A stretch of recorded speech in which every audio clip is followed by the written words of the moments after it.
যত ষড়যন্ত্রই হোক, July August গণহত্যার বিচার কেউ ঠেকাতে পারবে না বলে জানিয়েছেন আন্তর্জাতিক অপরাধ ট্রাইব্যুনালের চিফ প্রসিকিউটর তাজুল ইসলাম।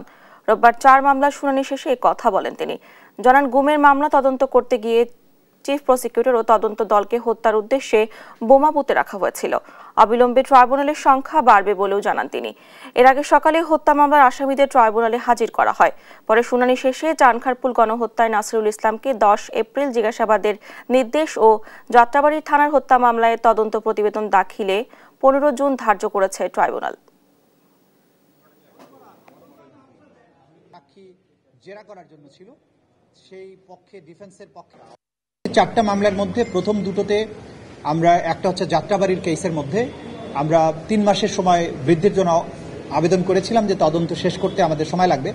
এখন পর্যন্ত তদন্ত সংস্থার কাছে কয়েক শত ভিডিও ফুটেজ, 150-র অধিক মানুষকে সরাসরি জবানবন্দি রেকর্ড করা হয়েছে। এই তদন্ত শেষ করতে আমাদের আরো সময় দরকার।